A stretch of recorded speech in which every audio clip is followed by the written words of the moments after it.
Every deck is made for standing on, but there's only one that's always had a way of standing out. So if you're looking to bring more style, comfort, and creativity to your life outdoors, call on the brand that's known for making the most in outdoor living. From decking, railing, and lighting to furniture, fencing, and framing, at Trex, we're engineering what's next in outdoor living. To learn more about all of the outdoor solutions Trex has to offer, call 1-800-289-TREX or visit Trex.com. That's TREX.com. This is the Best of Golic and Wingo podcast. Is going to happen when we go to break. I'm going to punch you in the face. Use your words, not your fist. Okay. No, I'm using my fist. Use your feelings. Trey is a dead man. Say what you want. 5 for 8, 0 for 4. You know what I can Coming do? up, a clarification that made things more confusing, and Mike will speak, which will probably things even more confusing. Trey, you have a 10-second head start. Run. That's like running music. It is, and I apparently should still be running from the beating you're going to give me. But good Thursday! Hey. Welcome in, Golic Wingo, ESPN Radio, ESPN News. Glad you're with us. We are presented by Progressive Insurance. All phone guests will join us via the Shell Pennzoil Performance Line. Mike Golic Jr., Trey Wingo. It feels like this should be the start of something. Never know what you pull out of your pocket. What did you just do? What just happened? For those not watching on ESPN News, Mike just had a completely flummoxed look on his face and pulls out about 400 chocolate eggs from his pants pocket. I forgot I had them in my pocket from like their Easter chocolate eggs. How? I forgot I had them in my pocket. You wear those pants like every day, though. How long are you just walking around with chocolate eggs? I forgot they were in my pocket. What do you want me to tell you? I forgot to eat them. How do you not know that you have 800 chocolate eggs in your pocket? I don't know, but they're going to get eaten pretty soon. Well, throw me one now. Yeah, okay. Sorry about that. They're warm. They might be a little melted. That's my bad. They're a little soft. I'm concerned by how warm they are, but not concerned enough to not eat it. This is really disconcerting. Yeah, I did. They're really good, though. I forgot I had them in my pocket, but hey, you know what? I noticed you guys are mocking me, yet I noticed you both have eaten one. You're welcome. Yeah. Now we can start the show with a little more jacked up sugar. Wow. Yeah. That was really weird. Go I'm ahead. not gonna lie. Go ahead. Now do your thing, Trey. Do your thing. This is very disconcerting. But you know what? The thing is now you're going to expect a treat from me every morning, both of you, aren't you? That's true. Yep. This is going to be very Pavlovian. I'm going to hear Trey say the first words on the mic and then just look over here and start salivating. See what I'm pulling out of my pocket. Hey, Mike, the treat for me every day is just being here next to you. Wow, there you go. There you go. We're a one happy family. Yeah, we are. Unlike the Dan Levitard, Jones, Stugotz. Oh, boy. Yeah, we got beef. Apparently they're upset. Yeah.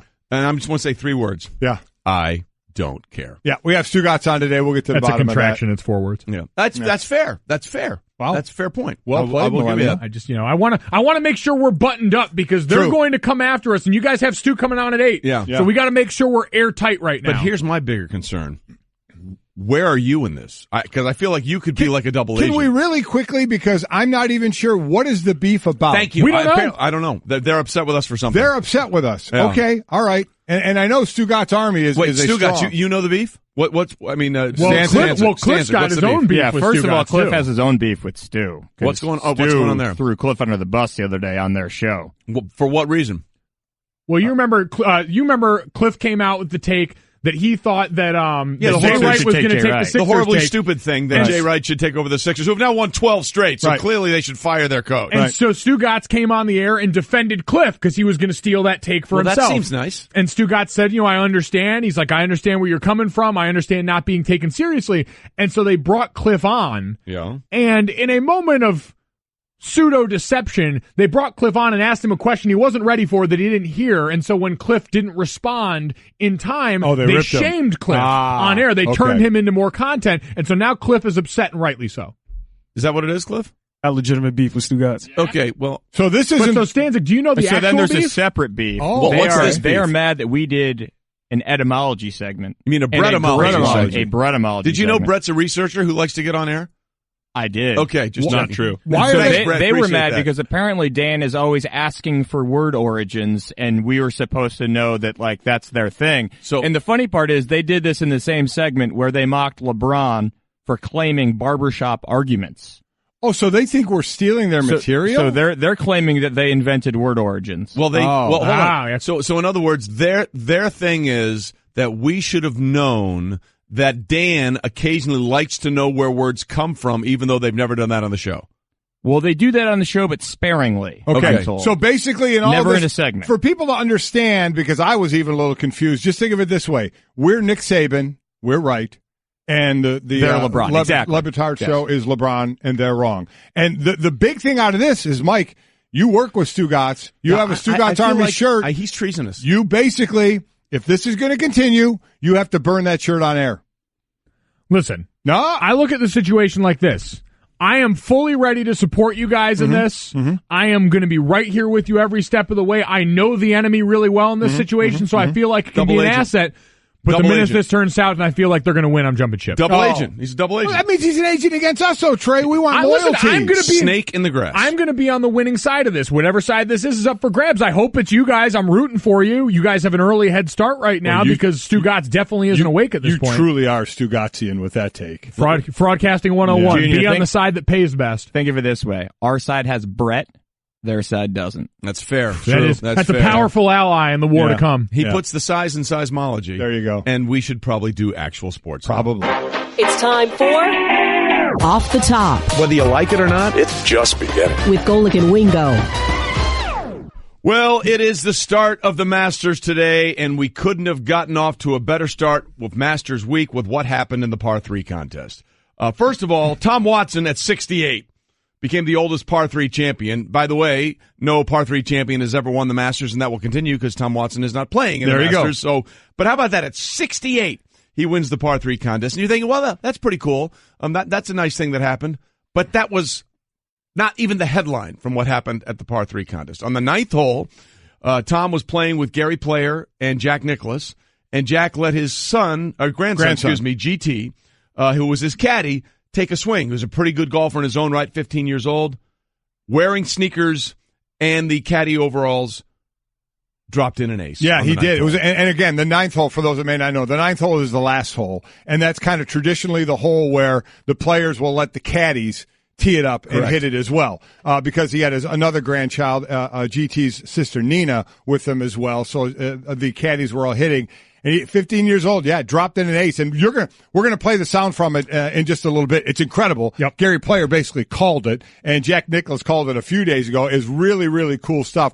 That was really fun to watch. We'll get into another ace that was made that wasn't so fun to watch. Well, the after effect wasn't so fun. Yeah. But Tom Watson, and his thought was, I birdied the first 4 holes, and I'm like, no Masters champion. Nobody's ever won the Masters. He's like, I'm not playing. I might as well go ahead and win this thing. Absolutely. And he did. He looked great. He's probably thinking halfway through, man, I wish I was playing in this thing, in the Masters. No kidding. An easy way to not win the Masters is not playing it. So he got rid of that curse angle of this altogether. But an exciting day. This is what we talked about. The par 3, as maligned as it is by the players, superstitiously saying, if you win the par 3, you're not going to win the Masters. Well, we got some good stuff out of it. We got a big moment, and even the most cynical among us in the world of sports can't listen to Jack Nicklaus talk about his grandson and not get caught up in your feels. You will love this sound. It is fantastic. What do the kids say? All the feels? All the feels. All of them. Big move. With that Very one. cool. It was tremendous. Yep. We'll get to that in just a minute. Off the Top. Well, the Raptors forced the Celtics into one of their worst offensive games of the season, reducing Toronto's magic number to locking up the number 1 seed in the Eastern Conference for the first time to 1. As Toronto absolutely destroyed Boston to take care of business. Yeah, they did. They're going to be the number 1 seed. Come on. There's a few games left. They're 3 up on Boston. They're going to get that 1 seed. That was the big game. We had just talked about how they had lost the last 3 games to 2 to Cleveland and 1 to Boston. This team that's going to be the number 1 seed. What are they going to do come playoff time when they can't beat these other teams? Boston was a great, after Hayward got hurt, they went on that run. They were playing really well. Now you got Kyrie, having the minor knee surgery. So they're obviously dealing with the injuries. I don't think many are thinking of the Celtics as that team earlier in the season right now going into the playoffs. It's all been on Toronto. Again, they're different this year. Well, I don't know. It seems like when they're playing the Cavaliers, they're the same. Yeah, no, it seems to snap back to earth. Yeah. For Boston, that is tough. It feels like their 1 seed last year, where it feels like a paper 1 seed. Oh, yeah. This 2 seed feels about as flimsy, if not worse, because of all the loss of attrition over the course of the season. But the Raptors, some teams just have your number. We talked about this yesterday. That's a difficult thing to overcome, and I didn't see anything last night, especially offensively, for a Celtics team that we know is a good defensive team but is so banged up that Toronto couldn't turn in a better offensive performance, knowing you're going to need the Dogs to go up against a Cleveland team that can definitely score. you're in a tough position. Here's I don't think it's a winning one. Interesting note here with just a few games left. Cleveland and Philadelphia are tied. Yep. So that's a 3 and 4 slot. The difference being right now in the 6th slot. They play tomorrow night, by the way. The 6th slot is Miami. Yeah. And Cleveland and LeBron hasn't gone out, or LeBron hasn't beaten in Miami in a long time. So they may be playing Miami, and if they're the 4th seed, you're going to play the 5. The 4-5 looks like it'll be Cleveland or Philly against the Pacers, and that 3 seed would take on Miami the way it's kind of shaken out right now. So we'll see where that ends up. You know what that would mean, too, is that if they end up as that 4 seed, they'd end up playing Toronto in the second round. That's exactly right. And that is the last thing you want if you're the Raptors. That's for sure. I'm really curious to see what goes on with Toronto, because they clearly, when they took on Boston, they knew they needed to turn it up, and they did. And the last few times they've tried to take on Cleveland, it has gone the other way. And to your guys' point, how much of this is mental? How much of this is them getting in their own way mentally as opposed to what the matchups actually are on the court? Off the top. Listen, I'm all in on this because this is a fascinating start to what is going to be a fascinating story throughout the entire Major League season. Shohei Ohtani did it again. Hit a home run for the 2nd consecutive game, and doing it off reigning AL Cy Young Award winner Corey Kluber in a 3-2 13-inning win over the Indians.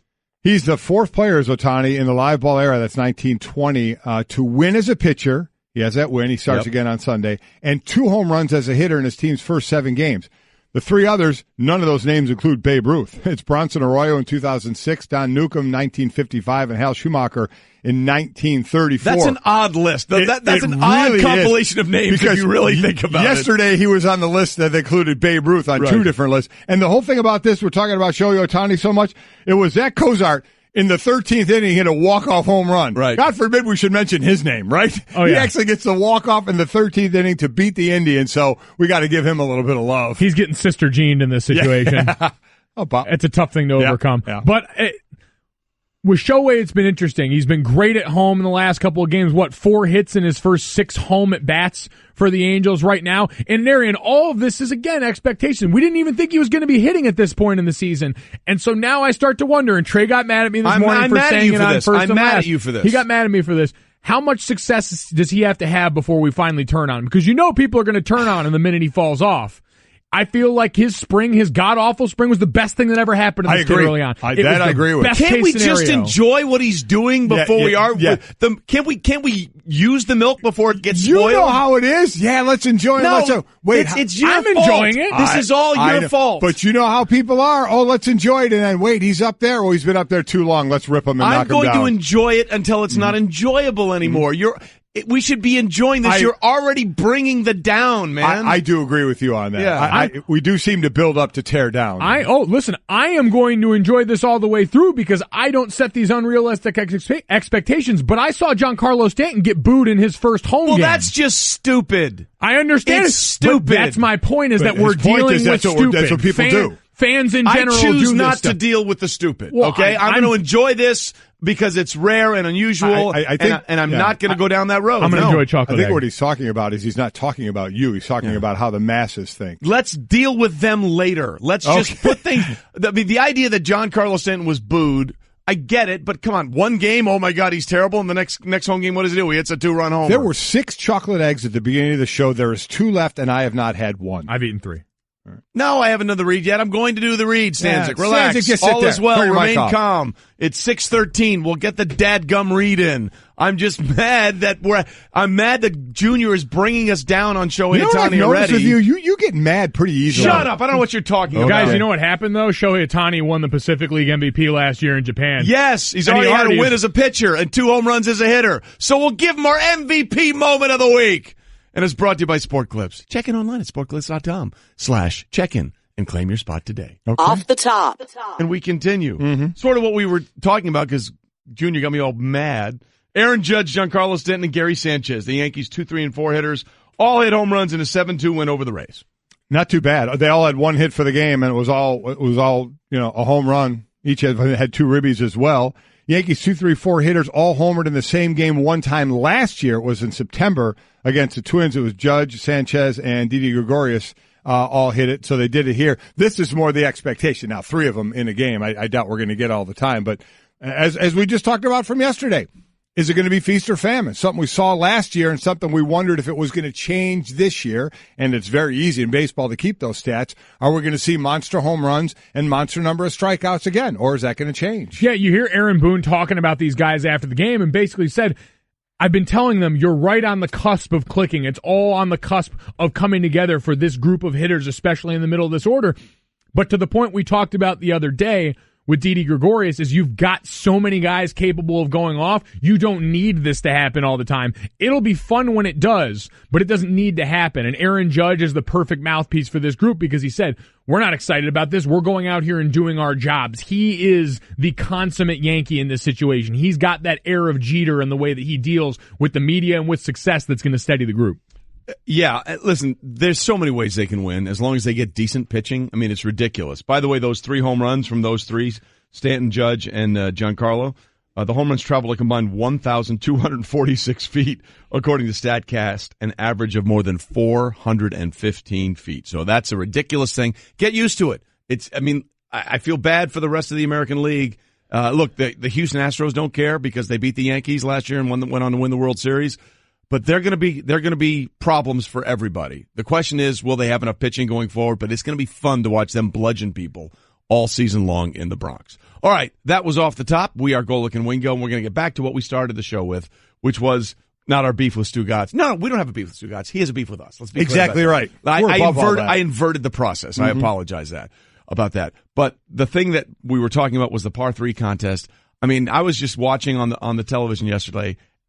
I got misty watching, okay? It was ridiculous watching GT, Jack Nicklaus's 15-year-old grandson, step off the caddy and just take a couple of practice swings and absolutely nail that shot on the 9th hole of the par 3 course and put it in the hole. His first ever hole-in-one. By the way, I'm still looking for my first, let alone at the Masters with my granddad being Jack Nicklaus. And also, you can't put this away, he was with Tom Watson and Gary Player. Yeah, it was. So you want to talk about no pressure, huh? A pressure-packed environment that this kid came through. And again, here was the call as it happened on ESPN. He only needs to swing about 120 miles an hour. That's a good speed for him. Come on back. There's no this. Come on.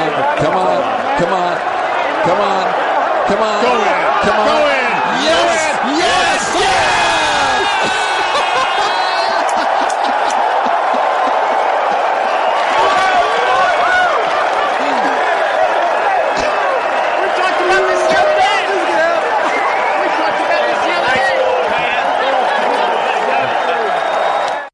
Listen, all hole-in-ones are cool. Exactly. Don't get me wrong. But when you have one that is rolling the last 20 feet slowly and everybody can see, there's that one hopper in and you're like, oh, my God, a hole-in-one. This one, you got to watch it roll and you see exactly where it's going. So there was even more of a build-up to it.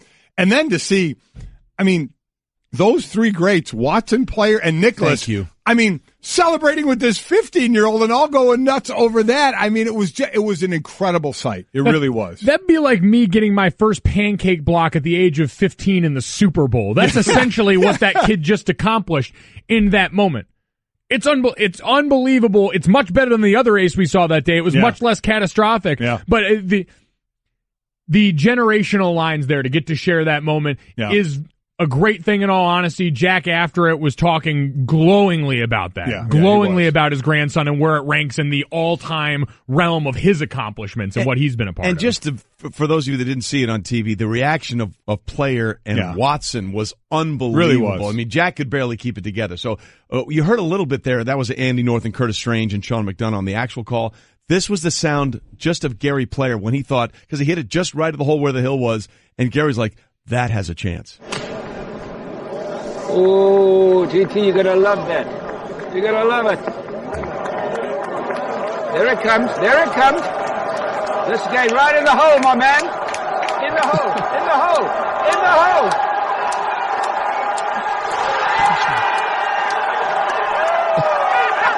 Great, good stuff. How about that? How about awesome. Gary calling it as soon as he hit it? He said, you're going to love it. As soon as it lands on the green, he says, that's going in the hole, my man. That's very cool. You see that pine cone it almost hit? Yeah. That was inches from being a completely different story, all because of some woodland debris. I would have been furious. Woodland debris. By the way, the reason all those guys can be so happy for a 15-year-old kid, because what's the one thing that adults we like to see less and less? Kids that are way better than us at stuff. Yeah. They can all be happy because they've already got aces on the resume. That's the thing, is I look at this now and I go, that's great. Where's mine? Don't have one. Don't have one on the resume. My grandma Jan, mom's mom, 3 hole-in-ones on her resume. You're right. And I guarantee she wouldn't give me one, and I don't blame her. Yeah. It was just fantastic. By the way, Stanzik just told me he has 2 holes in one. And what? Now I'm very depressed. Really? You have 2?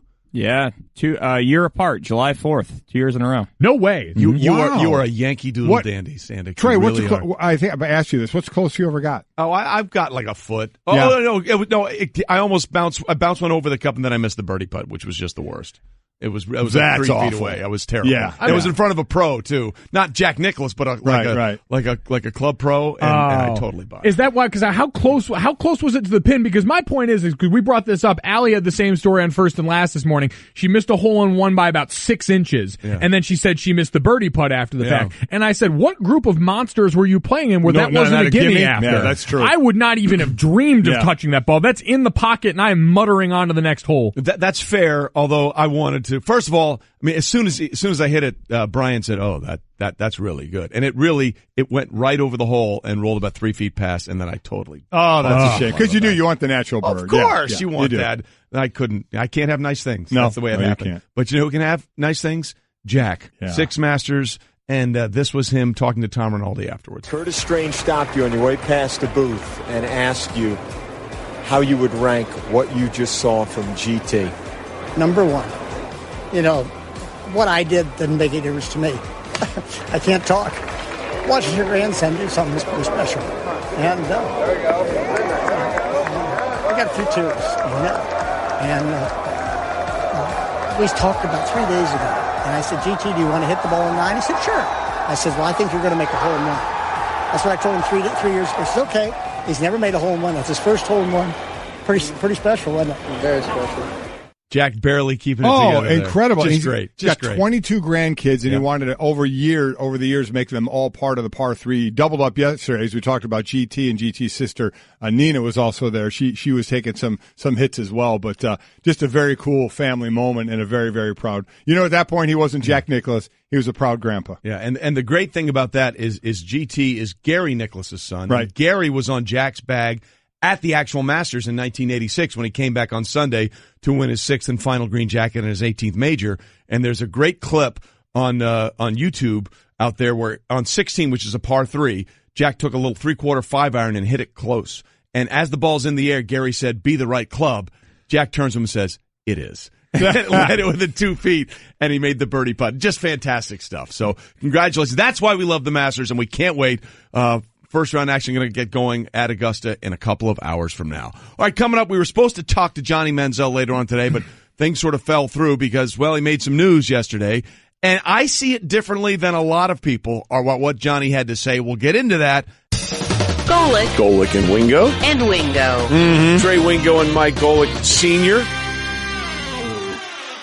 So we were supposed to have Johnny Manziel. Yes, we were. On the show today, and for a variety of reasons, apparently. Let's not say a variety of reasons. Yeah. He went on Dan Patrick's show yesterday. He sounded idiotic in what he said and decided not to do any more media. Is there anything more? Seriously. I mean, that's not what we were told. We can be told what we want. You want my opinion? He Yes. stuck his foot in his mouth, and basically his people said, all right, you're not going on anything else because we don't need that anymore. That's my take. I understand that. Okay. So for what Manziel said that got people like you up in arms was he said, look, if Cleveland had done their homework, they would have known that I was not a guy that was big into film, and they probably shouldn't have taken me if they had done their homework. I have to be honest with you. Yeah. I have zero problem with that. Okay. Zero. Fine. Because he's right. He's absolutely right. Now, you can make the case. Here's the exact quote. If Cleveland did any of their homework, they would have known I wasn't a guy who came in every day and watched film. I wasn't a guy who really knew the X's and O's of football. So that was the quote. And people are now saying, like you, oh, Johnny Manziel is blaming the Browns. I don't think that's what he was doing. I think he was being honest, and people took it a certain way. Well, but he was blaming the Browns. Partly. You can't say he wasn't. He's partly saying this is the Browns' fault. Forgetting even that, whether you like him saying he was honest, and I know people out there are like, well, we want our guys to be honest. You know what? No. Every now and then, whether it's not a lie, just don't say anymore. Let me give you this example, okay?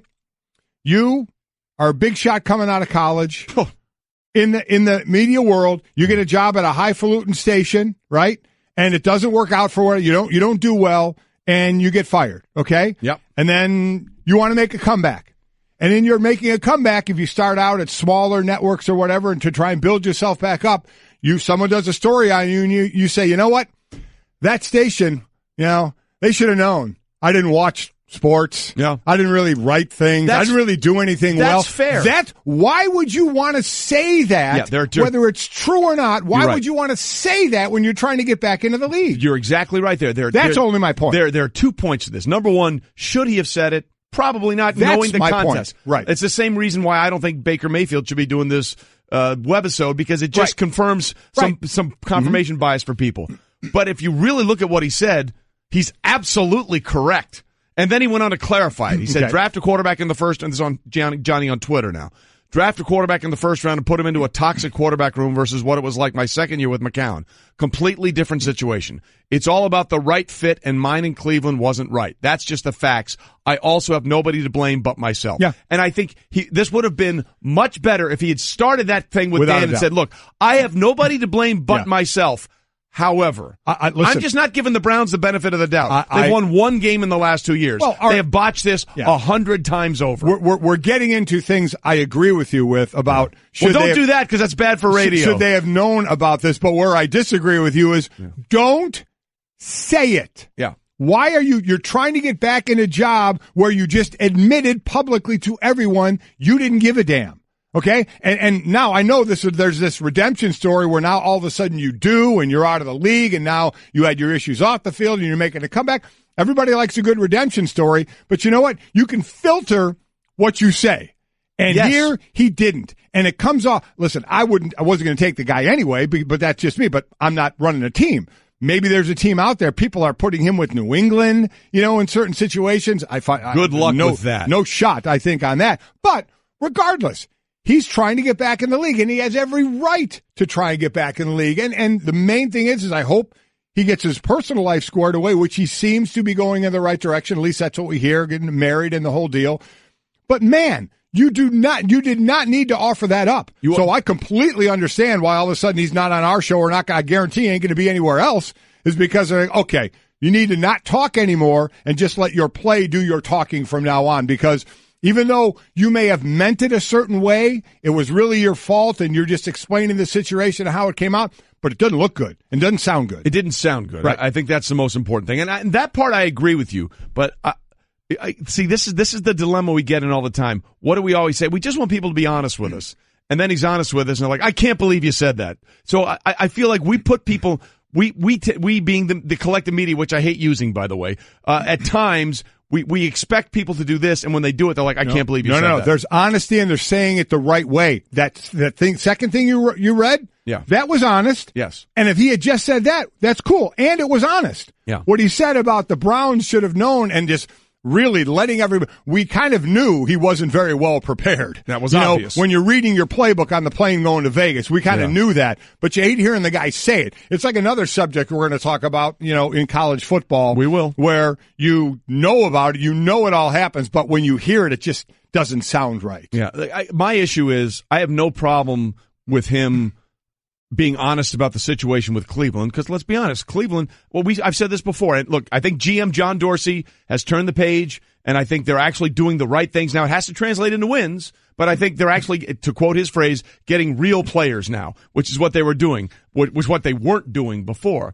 But again, I'll go back to every quarterback drafted in the first round by the Cleveland organization with a myriad of different player personnel guys, head coaches, and GMs. They've never gotten it right. Yeah. From Tim Couch to Brady Quinn to Brandon Whedon to Johnny Manziel. And let me say, we got a quick tweet that says, but didn't Johnny call the Browns and tell them he was their guy? That's the other side of this. And my son Mike was talking about it this morning, because he went through the whole, it wasn't around when I was getting ready for the NFL. It's around now, these places that you go to work out. Yes, Johnny did that. Your job when you go to those places, that place's job is to prepare you for the drills that you need to know and how to handle talking to people. How, and the most important thing, how do you hide your weaknesses? So you don't study film. You don't know X's and O's. Well, come out and show your personality. That's what Johnny Manziel does. He's showing his personality. I'm your guy. You want to draft me. He's doing all of that to talk around the fact that he didn't know X's and O's. He didn't study his playbook. Do something new. What did he do in his pro day? He put his shoulder pads on. Nobody puts their shoulder pads on and throws at pro day. In camo shorts. Do all these things to, hey, look at this over here, and don't realize I don't study film or I don't know X's and O's. So he did what people do. You hide as best you can your weaknesses and hope who's ever going to hire you doesn't figure them out. Which, again, I put squarely on Cleveland. That part of it I put squarely on them. Yeah, they had to figure this thing out. Cleveland has a horrible track record, so it's not like you can defend them anymore. This is all about Johnny. This isn't about Cleveland. This is about Johnny. What have we? Well, it's a little bit about Cleveland. This is what we said about the entire time. What is the pre-draft process? It's two different things for what side you're on. If you're a player, all you're trying to do is increase your market value. That's all you're trying to do. If you're the team, you're trying to get as much information as possible. So on that level, I give Johnny all the credit in the world for putting himself in the best position to be drafted, and the onus is on the team to make sure they do their homework. And whether you agree with how he said or not, he's absolutely right in that they clearly didn't. Now, he's not helping himself. No. He's not helping himself by saying it now, but that's on them as much as it is on Johnny. Golic. I tell you what, a great sports night last night, no doubt about it. And Wingo. What a day, what a show, what a time. 1, 2, 3, 4. Hey everyone, Mike Golic here. Support for the Golic Wingo podcast comes from our friends at Rocket Mortgage by Quicken Loans. Chances are you're confident when it comes to your work, your hobbies, your life. Rocket Mortgage gives you that same level of confidence when it comes to buying a home or refinancing your existing home loan. Rocket Mortgage is simple, allowing you to fully understand all the details and be confident you're getting the right mortgage for you. To get started, go to rocketmortgage.com/Mikes. Equal housing lender, licensed in all 50 states, NMLS, consumeraccess.org number 3030. Sport Clips presents Haircut Highlight Reels featuring Rick. Hey everyone. Let's roll the highlights. There goes Rick, stepping up to a championship haircut experience. Oh, he checked in online, so he's posting up at the front of the line. Did you see that? Rick threw down for the legendary MVP experience. Hairstyle, beard trimmed. What a dominating performance. I really didn't do much. Be a champion like Rick. Get in line online at sportclips.com/check-in and get your hair in the game. Speaking of showing us the way, it's that time. It's that time to delve.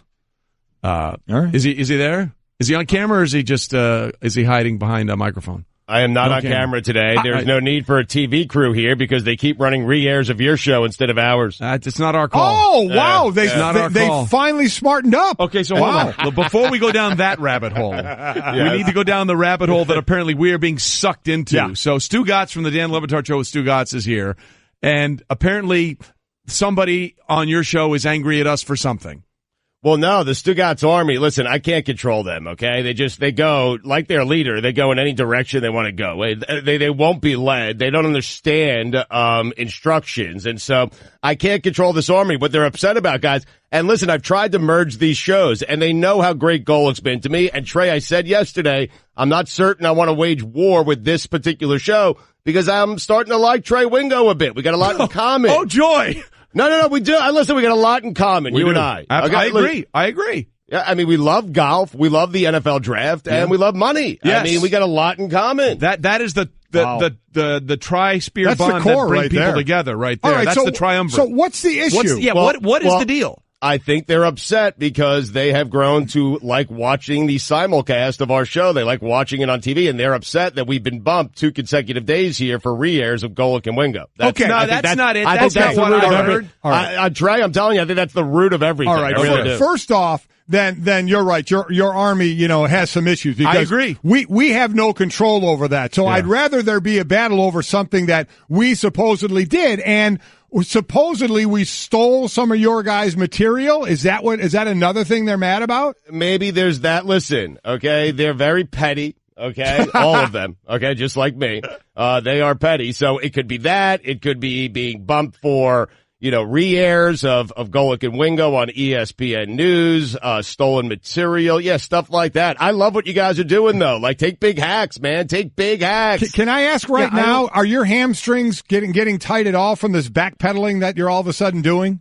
No, not at all. And Mike, listen, I gotta be honest, a lot of people are upset that you have refused to deliver and pay off your bet with Levitard and give me a massage. I mean, it starts there. I'm with you 100% there. He absolutely has to do this. And by the way, you and your wife are going to get a nice stay at the spa. Thank you. Yeah, no doubt about that. Yes. So now what about, we heard it was about word origins, like all of a sudden, etymology. Dan wants to always ask at times about the origin of a word, like that was invented there. So if we tried to do something like Brettology. What is it? Brettology? I ain't going to say it. That all of a sudden we're like the bad guys stealing material because you did something that nobody else has done on radio. Yeah, it's ours. Much like LeBron James, who owns, he is the owner of all barbershop conversations. We own that thing, man. So leave it alone. Listen, there's copyright stuff there. We're very upset. Pay me some royalties. That's what I said. We are, the Golic and Wingo is Nick Saban, and you guys are LeBron. So what about this feud, this thing going on with Cliff, our board op, who we have to back our guy? What's going on there? Cliff, we're crying out loud! Again, trying to merge these shows, okay, and bring people from your show onto our show. And so I stole one of Cliff's takes about Jay Wright going to the Sixers. I heard that. Yes. Yeah, yes. And because I thought it was a good take. I think it's a smart, and I think it's a good take, and it's based on no facts. And that's that's how I like to roll. And so I figured Cliff may be a soldier here in the Stugotz Army. And so I decided to give him a big chance to come on our show and, deliver a funny line or two. And Cliff totally blew it.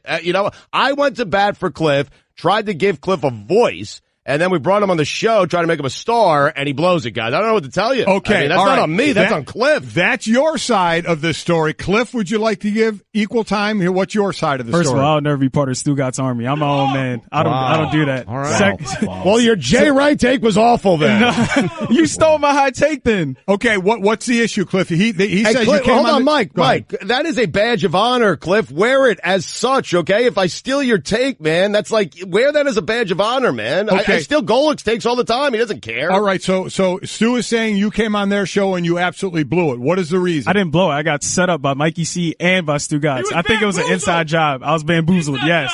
Listen, I want to tell you something, Cliff. If you think I'm pulling any of the strings on this show, you're out of your mind, okay? He's pulling all the strings, Cliff. All right. I hear Levitard in the background just baiting everything going back and forth. Hey, Stugotz, one thing I have to ask, if there ever got, and listen, I'm with you. Now we're on the same TV station as well. We try and have some fun with these two shows. If there ever was a all-out battle between these two shows, what position would my son take, who is now part of this show for at least an hour every day? He's hosted a Levitard show when Dan hasn't been there. You and him did Weekend Observations for a long time. You're going to do a podcast as well. Is that over? Weekend Observations is no more? It's going to go to a podcast. Okay, good. I told Mike if there was a battle, he had to take your Stugotz Army shirt and burn it on air. Oh, man. You know what? Let me do this, guys, because I have the entire shipping container right here. Let me ask them, guys. We know Mike Golic Jr. pretty well. Mike Ryan, I'll start with you. Mike Golic Jr., is he taking his dad's side? Is he going with Golic and Wingo, or is he going with us? I think he's going with us. Oh, he's going with us. All day. By the way, all day, every day. By the way, that's Roy saying all day, every day. Can I just tell you something, Stugotz? Yeah. You have a turncoat in your organization. Uh-oh. I want to tell you that right now because I have inside information from someone on your staff who texts me about what really went on with Cliff. And she's on my side. And that person. Oh, no! Oh! You just gave it away. I wonder who it could be. Cliff, you're an idiot. Okay? You're an idiot. And now I'm on Stugotz's side. I was trying to tell you about Cliff, Trey. I've been trying to tell okay, just so you know, when we give away spies, we stay neutral. Yeah. Right. It's they, it, said person. Not her. You are just. There's one her on awful. that show, and Listen, it's Allison. Trey, you're awful. Trey, you're I'm not a journalist. You're the closest thing we have to a journalist, Trey, on either of the. Well, Dan is, I guess, or he used to be. But Trey, he just gave up his source. That's what he did. He revealed his source. You're terrible. Unbelievable. Unbelievable. We should let me explain how this works. Yeah. Can't believe Fat Chris did that. Let me explain how anonymity works, okay? You don't want to give anything away so that person will be discovered, especially when we're getting the inside information. Yeah.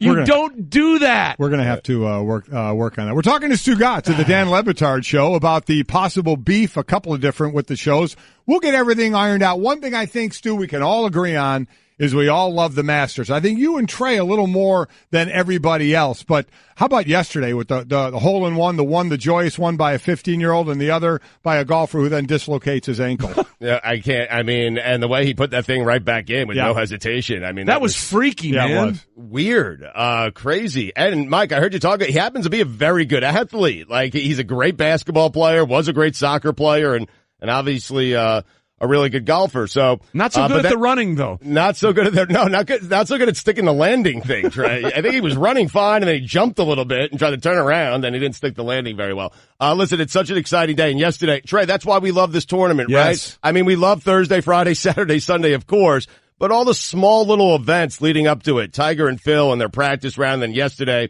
with Jack's grandson, his only swing of the day, his first hole-in-one, and Jack saying, that was a better moment than any of the 6 green jackets that he won. It's the best moment he's ever had at Augusta. Trey, that's why we love this thing. It's amazing. Stugotz, let me ask you, on a scale of 1 to 10, with 1 being at whatever and 10 being full Rinaldi weeping, where were you when you saw it? Where were you on that scale, on the weepometer, I guess, the sobometer, when you saw that hole-in-one go in? I mean, goosebumps for sure. Yeah. No, it was like straight to 10, like 10. That was it. That's awesome. About as good a moment. Do you believe Jack, though? Do you believe him when he says that? I guess because in the moment he's saying that's the greatest moment I've ever had. And I will tell you, watching my kids play sports is far more rewarding than when I was actually playing myself. So maybe he is. Do you believe that, Trey, that moment was better than winning a 6 green jacket? Well, I think at this point, absolutely. I mean, look, the day my son played in his first college football game and had the block that let the guy in for the touchdown on his first drive, I was a mess. Well, listen, I get asked all the time, Yeah. cause playing, when you play, did you get more joy out of playing? See, we don't have that side of it. I know, your kids play. Stugotz only have one side of it. It's easy. It's watching your kids play, and then you get down to the grandkids. Again, Jack has 22 grandkids. He tried to get them over the years, all involved in the par 3. GT gets the hole-in-one. The 15-year-old, his sister Nina, is there caddying as well. It was an incredible moment, and that's what we're hoping for out of this tournament, Stugotz. So we're asking everybody as well, Sunday, to you, what's the dream final 2 pairings that you hope happens? Oh, the final 2 pairings. Wow.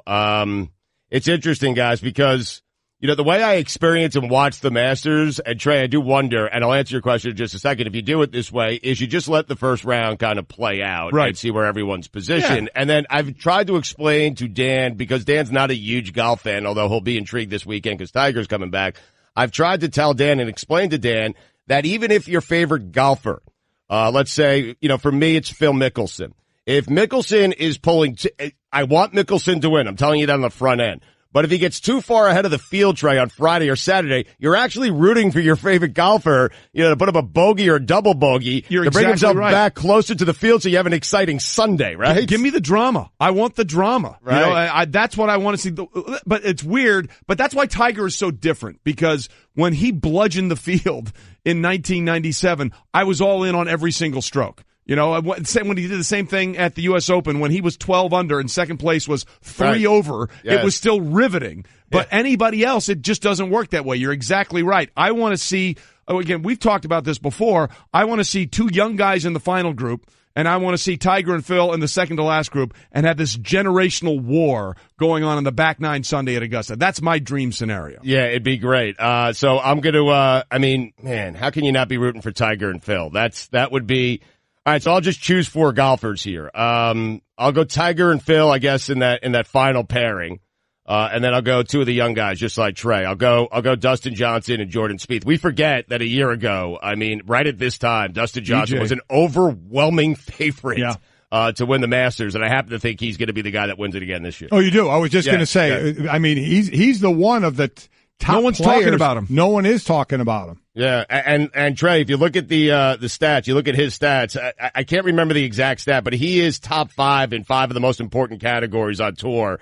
And any guy who's done that headed into the Masters has actually won the Masters. There's only been like 3 or 4 guys who have done it, and they've ended up winning the green jacket. So we'll see. We'll see. But listen, when your worst case scenario, this is the beauty of this particular tournament this year. Like your worst case scenario final pairing might be like a Jason Day and a Bubba Watson. Yeah, and that's pretty good. Yeah, that's pretty good. Stugotz, is how do you deal with it with your wife? In I know she likes you to do errands and chores and all that kind of thing. How do you get around that this weekend? This is my weekend, Mike. And she understands that. She totally understands it. We, Trey, I feel bad for you guys. I heard you talking about wanting to play golf. And Mike, by the way, I mean, listen, you can go to the range all weekend if you want. It's not going to improve your game on Monday. Whoa. No, Mike, I say that lovingly because I tell my dad all the time. My dad used to be a very good golfer.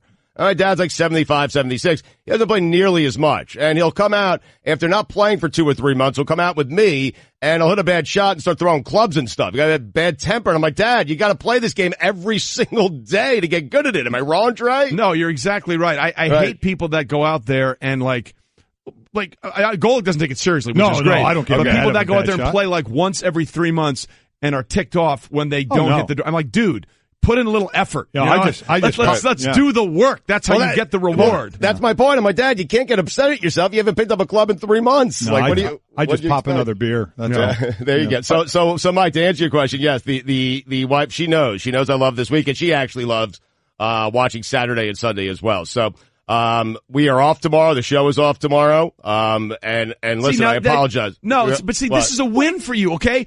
You're off tomorrow. I planned this. And the show is off tomorrow completely? Wait, you blame us for bumping you on re-airs, but you're off tomorrow? Listen, the show is off tomorrow. That's such a win. That's such a win. Trey, aren't you off tomorrow? But I got to do something else. So that's true. The show isn't off. What do you got to do? Watch the Masters? What are you going to do? It's a long story. It's a long, all right, convoluted story. Let me end with this. I love how you guys do the lookalikes on your show. Yeah. Who somebody looks like, I love the explanations of those. So Tucker tweeted in of somebody you look like, and it's very good. All right. Stugotz looks like the evil, money-hungry villain in a Disney movie that gets outsmarted and caught by a team of kid detectives. Well, it certainly sounds the part. That's very good, though. By the way, that just sounds like every episode of Scooby-Doo. Yeah. I would have gotten away for it if it wasn't for those meddling kids. Oh, my God, did you just hate yourself? Oh, absolutely. Well, that's what we do. Listen, there's no getting around that one, but the best part is you knew exactly what I was talking about. Of course I did, yes. My laughter dated myself, yes. Dated himself all through high school. But again, I want to make sure I get to the bottom of this whole thing. Yeah. Is it more about the fact that for reasons beyond our control that we have nothing to do with, our show has been on and yours hasn't, or is it because Dan believes he invented the origin of words discussion? I think it's a combination of all those things, and I just happen to have an army who's just looking to fight at all times, and it's been a minute since I fought. And Scrappy. So they look at, it's like Dan Patrick wasn't enough, and, Rich Eisen wasn't enough, and, Michael Wilbon wasn't enough. They wanted to fight, and I guess you guys are next, but that's up to me. So I'll get back to you on this. I love you guys. I'm telling you right now, I don't want to have a fight. I want to be cohesive with your show, but Cliff is making that problematic. Cliff, for crying out loud! That may be one of the best ones of all time. It's right up there with hello. And you play to win the game. Cliff, for crying out loud! It all makes sense. Fantastic. It all makes perfect sense. All right, Stu, enjoy the weekend, man. All right, guys. Trey, enjoy the Masters, man. Enjoy your off day. I will, Trey. I'll be playing golf while watching it on my iPad. Have a good day. We're getting 3 to 6 inches of snow Saturday, so good for you. They're mad at us for bumping them our ears, and they're off tomorrow. So that makes more sense than the whole Levitard invented the study of the origin of words. Yeah. Golic and Wingo. It was all sort of one big giant Jell-O mold. It's very interesting where that went. Andy, good morning. First of all, before we get into today, you were part of that par 3 call on GT yesterday, Nicholas. That had to be so epically cool to watch in person. Well, it was, I've known GT since he's a little guy, and he's really worked himself into being a nice player. I mean, this kid's going to be a really good player, and happened to have dinner with him Tuesday night, and he was all excited about going out there and caddying for his grandfather, but to get a chance to hit a shot and then do what he did was absolutely amazing. I can't imagine if that's the Wednesday of this week, what the rest of the week is going to end up being. It's going to be absolutely electric. And talking to Jack afterwards, he said that that GT and Gary, his dad, sat around and talked about, GT, do you want to hit this shot on Friday? And he says, on the ninth hole, he says, oh, absolutely I do. And they started talking about, wouldn't that be cool if I made a hole-in-one, that kind of thing. But is that unbelievable? I mean, they actually talked about it, and then he did it. That's pretty cool. It is incredible. Let's talk for a second about the other hole-in-one and how it affects this guy's tournament. Tony Finau, an actual golfer out there, who had the high of the hole-in-one and then the low of celebrating running down the fairway and dislocating his ankle, popping it back in. He's going to have an MRI, supposed to tee off after noon at this point, like 12:42. What is his status, if you know? Well, he did have the MRI, and it looked pretty good, and so he's going to go ahead and play. Obviously he'll be taped up really tight. The way he reacted, it surely looked like to me that this has happened before to him. But having done some of those kind of things, I can't imagine there's not some ligament damage or something in there. But that was amazing to watch, and how calmly he reacted to it. Was amazing. But he's going to go out there and give it a whirl today. And, hitting the shots, trying to finish on your left foot, that's not the easy thing to do. And then walking this golf course is really tough. There's so many hills. So we'll see if he can get it done. It's first year here. It'd be a shame if he couldn't play. Two-time U.S. Open champion Andy North with us as we're previewing the 2018 Masters. Yeah, the weirdest thing about Finau is he's like, I'll pop it back in, no problem. Well, to Andy's point, I bet it has happened before, kind of subluxing, they call it, where it pops out, and the easier you can pop it back in, probably been happening. Yeah, that was crazy. So now let's go on to one of the things that obviously is going to drive the eyeballs of this tournament. He does it whenever he plays, hasn't been here since 2015. That would be Tiger Woods. As you're watching his first round, which teeing off in about an hour and 40 minutes from now, what do you want to see from him on this golf course that you haven't seen in any of the run-up tournaments yet? Well, I think the biggest thing for Tiger is that he has to get off to a good start today. If all his Thursday's rounds here in the history at Augusta, he's only shot in the 60s one time. So if he shoots 70 or 71, I don't think it's time to panic. But I think he needs to get off to a good start. With all these players that are coming here playing so well, all these top guys that we've talked about all week long, 2 or 3 of them are going to play well. So you can't get 6 or 7 shots behind after the first day. So I think it's going to be important for him to get off to a nice start. He struggles driving the ball in the first fairway. I think to start right out, can he put it in the first fairway? If he does that, maybe that's a good sign.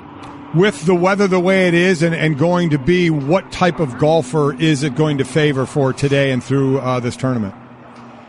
Well, all these guys deal with this stuff all the time, Mike. The first 2 days look like it's going to be pretty nice. Saturday is supposed to be miserable, rain all day, and then Sunday is going to be cold and windy. So, guys have to deal with all these different varying conditions every single week. It's going to come down to that group of guys. We may have an outlier, but I can't imagine that you won't have the winner out of the 10 or 12 players that we've been talking about all week long. They're all playing great. They all come in here with a lot of confidence. And the fact that the young group has not seen Tiger and Phil play like this for a while, that's going to be exciting. If we could get those guys in the mix, we could have an unbelievable Sunday. Andy North with us from Augusta as we're talking about the Masters, which is underway, round 1. Of course, we'll have it later on today, ESPN 3 o'clock. And the first hour you can get on our ESPN or the Masters YouTube channel as well. Andy, to your point, when you talk about all these Rory McIlroy and Ricky Fowler and Jordan and Justin, now Tiger and Phil, we had Gary Player and Jack Nicklaus on earlier this week, and they both sort of said the same thing that you're talking about. This may be, because of how many players that are playing so well right now, this may be one of the Masters' most exciting 4 days we've seen in a long, long time. Do you think, because we're all hyping it up, do you think it can live up to the billing?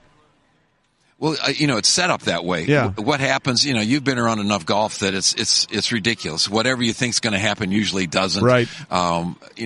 Typically watching what happened yesterday, a 68-year-old win the par 3 and a 78-year-old finish in third. I mean, with his grandkid knocking in an ace on the 9th hole. So anything can happen out here. But I really do think that this is, to me, has the most excitement of any Masters going back to maybe 10 or 12 years ago when we had that stretch where Phil and Tiger and Ernie and Retief and VJ were like 1, 2, 3, 4, 5 in the world, and they all came in here with wins a couple of years, that looked like they would be amazing. But you never know. Mike Weir jumps in and wins, or you can't tell. But the conditions are going to be really good the first 2 days, and I think where the weekend might go, it's going to be important to get yourself in the mix after 36 holes. holes. You don't want to be trying to make up shots, I think, on the weekend. So take us on the course inside the ropes where we can't go. And if you start to play this tournament, that's like 30 feet. we can get out there. We can get out there, Michael. I guarantee I'd get kicked out. So for those he's wearing jorts. For those that are golfing, if your first few holes are somewhere in that first round, Andy, it starts to not go well. You're not hitting well for a few shots, for a few holes. How difficult or easy, and I'm sure it's not easy, for a golfer, and every sport's different, is it to get back in line of where you need to be? Well, I think, that's where the experience comes into play. We talk about this is a golf course, the experience really matters, particularly here. But we all learn how to deal with our problems. If you hit it to the left the first 3 or 4 swings, you're probably swinging at it a little bit too hard or too fast or whatever. You figure out at some point in time what you need to do to fix your game. And that's the most important thing. You see these instructors with the players all the time. In my opinion, the most important thing an instructor can do is get his player to understand his golf swing, his golf game, so he can fix it under pressure. He can figure out a way when, on those days you don't have it, to be able to scrape it around and make 70 or 71 on those bad days. So you just hear, you got to not panic. I mean, I know I've had weeks here where I bogeyed the first hole, hit it down in the creek on the second hole, made an 8, and now you're way behind the 8 ball before you even get started. But you just have to keep playing along. And it's as simple as your coach has told you. It's one play at a time. It's one shot at a time. Take this one, get it done properly, and move on to the next one. That's what you've got to do. It's hard. It takes patience, but that's where the experience really makes a big difference. Andy North with us on Golic and Wingo from Augusta National as we're talking about the Masters. It is underway. We're all excited. What you just said, when he was in his prime, no one was better at that than Tiger. No one was better at squeezing a 69 out what should have been a 74. I mean, people forgot in the Masters that he won his first as a pro, he went out in 40 on the front nine, came home in 30, which was ridiculous. Yeah. So to that point, he's going to have to hit a lot of drivers on this course. He's been hitting a lot of irons off tees at other events. The most pressure-packed swing we've seen out of Tiger since he's been playing well this year was on the 16th hole at Bay Hill. He was within 1, par 5, easiest hole on the course, yanks it to hell and back out of bounds. How much pressure is going to be on Tiger's driver specifically to keep him in play this week? Well, I think if we look at the big picture here, one, to answer your question, he's going to have to drive the ball reasonably well. Particularly on a handful of holes. There's certain driving holes you have to put the ball in the fairway. There's some others you can put it in the rough, and there's a lot of these holes the players actually try to put it so far in the right or left edge of the fairway. You get an angle, sometimes they put it in the rough. That's not that big a deal on holes like that. But I think if you look at Tiger's driving, it's improved every single week. I know he tweaked the shaft in his drive and his 3-wood over the last couple of weeks. He feels a little bit more comfortable. I know at Bay Hill he's having some trouble getting enough spin on his driver, and it was knuckling a little bit, and that may be what happened on that 16th hole where he's trying to hit a cut, and he nailed it, but he just pulled it, and it didn't cut at all. So I think he's improving. And this is a golf course that he's played it so much, and he understands how to play it, and he loves the sight lines that if you get up on holes that you've driven the ball well on in the past, you're probably going to figure out some way to do it again. So I'm not as concerned about it as a lot of people. All right, Andy, we know you have a SportsCenter hit coming up, but I know you also picked Rory McIlroy to win. So why? Well, I think a couple of things. We saw at Bay Hill, his putter was unbelievable. Probably the best he's putted in a long, long time. And he drives the ball unbelievably well. Carries in the air a long, long ways, and he very easily can hit it from right to left. That really works well here. No better storyteller for a rain delay in the U.S. Open than Andy North. He's got them all. You're the best, brother. Thanks, Good Andy. talking to you. We'll talk to you soon, Thanks, man. guys. Appreciate it. Appreciate it. Have a good one. Golic and Wingo. Let's not expect too much. There's only one person out there that's expecting way too much out of this guy too early. We know who that is. It's his father.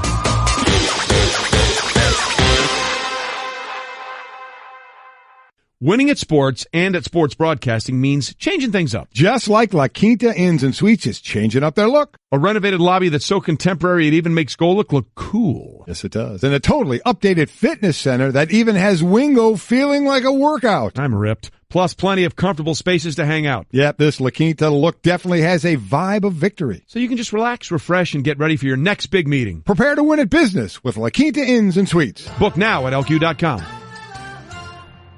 It's nicely done, ladies and gentlemen. It is time for another edition of Love It or Shove It, brought to you by Grainger. Yes!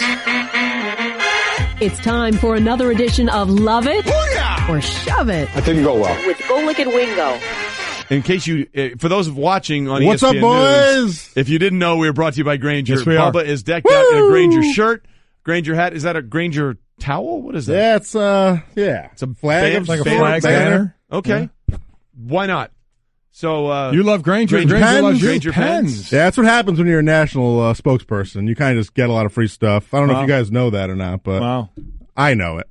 So, yeah. I don't think anybody has embraced their role on this show. Really has. Bubba. Oh, yeah. They just got great stuff. You know why established 1927. Good year. You know I love more now because he's really taking to jumping on you. He used to jump on me all the time, and because you, Trey, have taken a pretty simple thing, and you either love it or shove it, and you've gone somewhere in between. There's context to everything. Yeah, he struggles. He struggles with it for sure. Yeah, There's context to everything. All right, you ready to play? Let's do it. Here we go.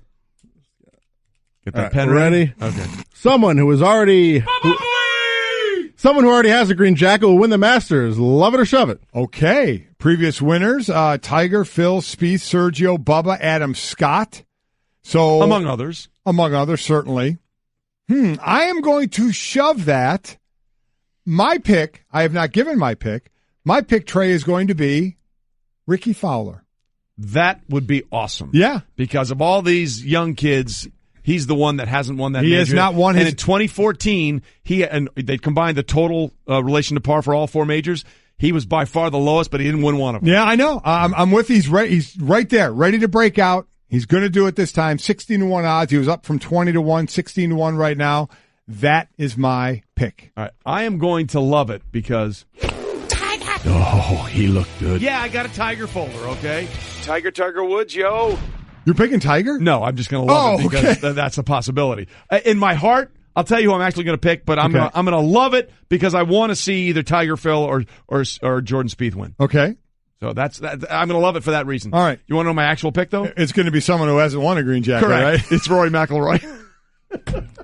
I did that for the segment. You are unbelievable. You are. What's next? One day he'll understand. What's next? Russell Westbrook will average a triple-double again this season. Love it or shove it. Listen, he needs 41 rebounds in 3 games. The previous 3, he's got 40 rebounds. There is no doubt he'll get at least 41 rebounds. And he'll average a triple-double again, which has really gone more unnoticed than last year. I get it to a point. Certainly, it hadn't been done since 62. It's still ridiculous. But he has done it with better players, bigger name players, guys who you think he'd have to share the ball more this year. But I absolutely love that and think he will get those 41 rebounds. I am going to flat out love this. Love it, love it, love it. And we're gonna have a parade for Russell Westbrook when this goes down because it's gone far too unnoticed this year. So we are all on the Russell Westbrook doing it twice again bandwagon. We're going to have Russell Westbrook triple-double day. So there we go. Yes, I love it. Yeah, Jerry can do a song for that. Jerry Bear will get something as long as he doesn't sing. Also fair. All right. The Raptors should be the favorites to win the Eastern Conference. Love it or shove it. Shove it. I mean, listen. Hey, Brett, I actually want you on right now. How many times has Toronto beaten Cleveland in the playoffs? That's all right. You don't have to tell me. We all know what the answer is, right? 0. I'd actually like to hear from Brett. Exactly. It's 0. So, no. In the play, they should obviously, by record, deserve to be the number 1 seed, but no way would I make them the favorites. That means I would put any kind of money I like on them as the favorites. Not one chance I shove it. Big, giant shove for me. As Randy Jackson would say, that's a hard no for me, dog. Good reference. There you go. The Patriots will select a quarterback in the first round of this year's NFL draft. Love it or shove it. I do. We had Damian Woody in here, and remember, they have 2 firsts, 23-31, and then 2 seconds and a third. Damian thinks they'll take a quarterback with one of those first 4 picks. I do as well, and there is the difference of, again, doing it in the first round, you get that 5th-year option for the team option, so you get that extra year. Second round, it's a 4-year deal. I think they will, but I think it's going to be in the second round. Trey, so I'm going to shove this. I think they take a quarterback, but I think it's in the second round. I'm going to love it. I think that they secretly like Mason Rudolph. Yeah, wouldn't shock me at all. No, so I mean, he's the quarterback that I think everybody's sleeping on in this draft. I really like that matchup, and he fits the bill, so I'm going to love it. I think they're going to take one. All right, this one we'll start with Brett here. RG3 will never start another game in the NFL. Love it or shove it, Brett. Shove it. There are too many guys who end up starting for one reason or another, and I think he gets a chance. Can I ask a question? Quickly. Why did you start with Brett? What makes him part of this Golic and Wingo love it or shove it? Because he wants to be. I mean, he's Brett. Yeah. Yeah, I'm going to love that, the inclusion. I'm loving it too. Granger is very inclusive, and we want to include Brett. Want to include Dan. I'm going to shove Brett. I'd like to see you try. He puts the size in seismology. He does. We'll never start another game. Wow. Because if he's a backup in Baltimore, then obviously you would love it because you're one play away, and we see backups in all the time. But will he get that? Who else will they sign for the competition? I'm going to go the other way and say I love it. He's going to have the redemption tour. He's going to be the backup, and because of that, he'll get a chance to start again. So I'll love it. I will absolutely love it. I think he's absolutely going to start.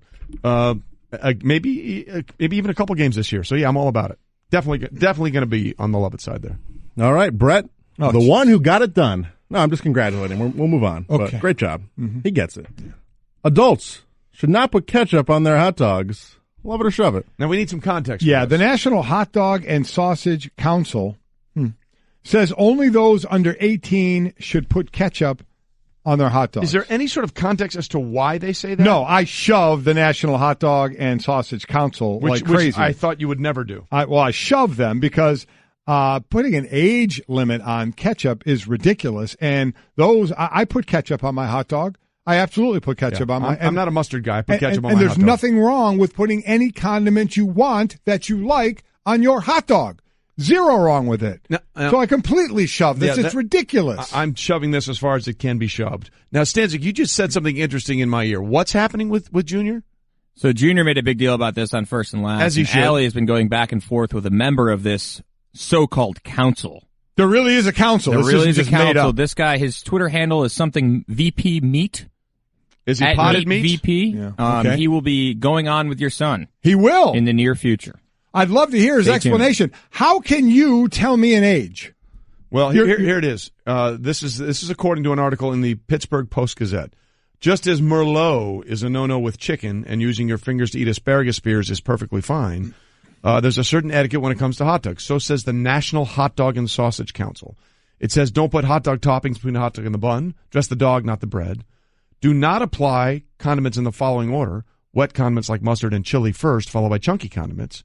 And it says don't use ketchup on the dog unless you're under the age of 18. But it doesn't tell us why. See, here's my thought process. I need to know the why. I'm like Josh Rosen. I need to know the why. Oh, you're millennial. I'm millennial. I need to know the why, and then I'm good. Here's my thought process, Hot Dog and Sausage Council.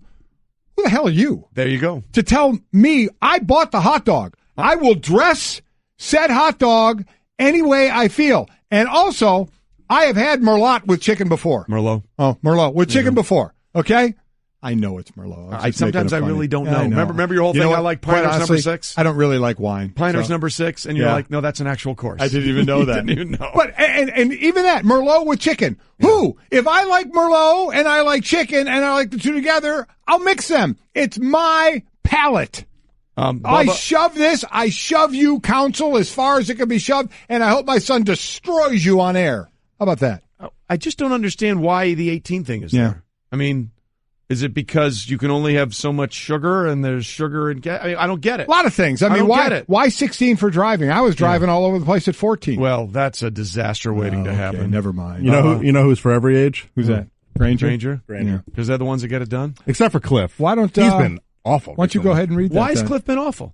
Did you hear him on Levitard? You hear him today with Stu? He's had a rough few days. I think Cliff got bagged on the Levitard. I do. Okay, what happened today when he just gave up the source? That was pretty bad. I think Bubba was just annoying and corny. So but Cliff, kick him off. That was bad when you gave up the source. You put Allison in a very, very tough spot on the Levitard show. Let me just say sorry, Allison. Yeah. It's a little late now. It's all good now. It's a little late. All taken care of. Everything's fine. Go ahead and read it. Said it. Is that from me? Yeah. Just do it. Just read it. If you're a spokesperson, speak. Go on. That was Love It or Shove It, brought to you by Granger, the products and services you need when you need them. Granger's got your back to help keep your facility running. Reading. Granger, for the ones who get it done, like Brett and me. There you go. Nice job. You look good, by the way. You look good in black. Yeah, it's not bad. Yeah, I'm probably going to wear it every day. I don't blame you. Would not surprise me. It's slimming as slimming can be on you. That helps. I'll take it. Any advantage you can go. This has been the Best of Golic and Wingo podcast. You can listen or subscribe on the ESPN app, Apple Podcasts, or just ask your smart speaker to play Golic and Wingo. Plus, you can check the guys out live weekday mornings from 6 to 10 Eastern on ESPN Radio and on ESPN News. Everyone in the neighborhood knew about Bobby. Bobby, the basketball boy, they called him. Bobby wanted to go pro someday, so he was always out in the driveway shooting hoops. But one day, his mom came out and told him, "Hey, your wife wants you to take out the trash?" His mom was visiting, and Bobby was a grown man. He had kind of missed his window. Plus, no one had ever seen him actually make a basket. But on the other hand, Bobby had heard how Geico could save him money on car insurance, so he switched and saved. So, it was all